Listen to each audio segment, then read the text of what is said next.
part of their American Rescue Plan. But the promise of relief ended up being short-lived.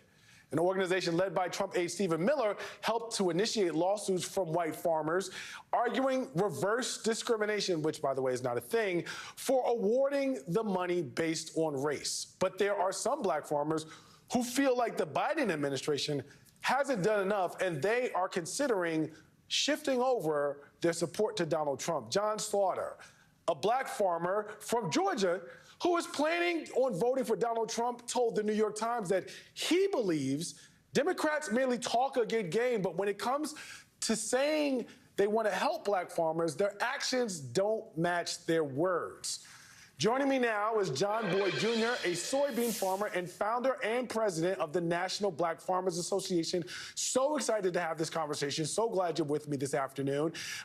In May, you went to the president and pressed for a debt forgiveness and foreclosure moratorium for black farmers across the country. What was your takeaway from that visit?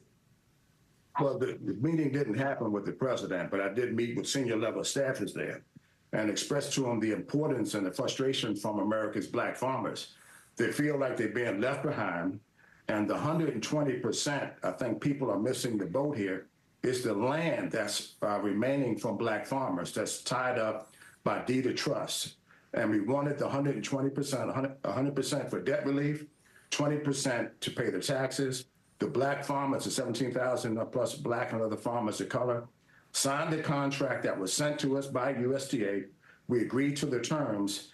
And just as I started to win some motions in federal court to have discrimination heard from our organization and farmers like myself, the administration repealed it on Stephen Miller and that bunch pursuing black farmers. And my message to them is, you will kindly reap what you sow. You don't sue fellow farmers. That's a no-no. Farming is the hardest occupation known to man. I just came in from outside fooling with irrigation pipe in his heap in the meadow. So we work hard, and we strongly feel that the administration and the president, in this fact, has left us behind.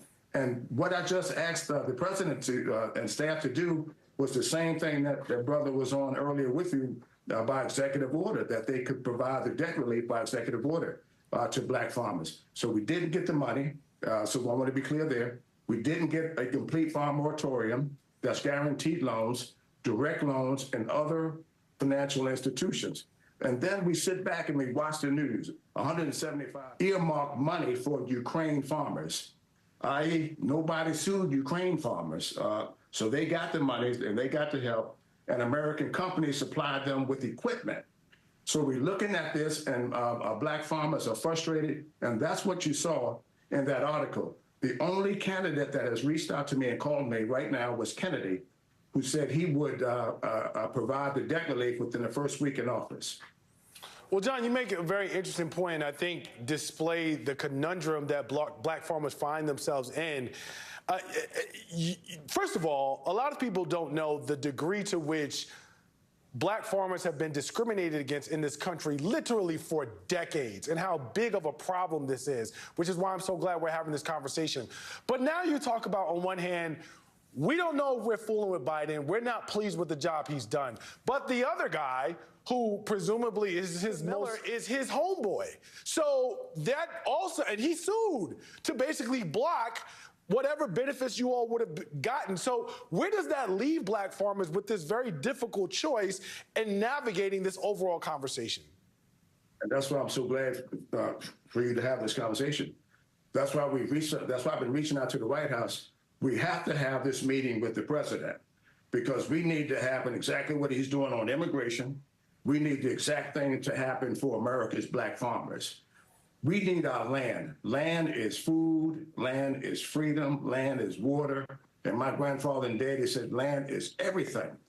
And if we lose this batch of land, there's only 1,500 black farmers in this country that produce food the way that I do, corn, wheat, and soybeans, and a certain amount of abundance. So we're facing extinction. Although we have 130,000 members across the United States, we're losing farmers. Last year alone, we lost 4,000 farmers.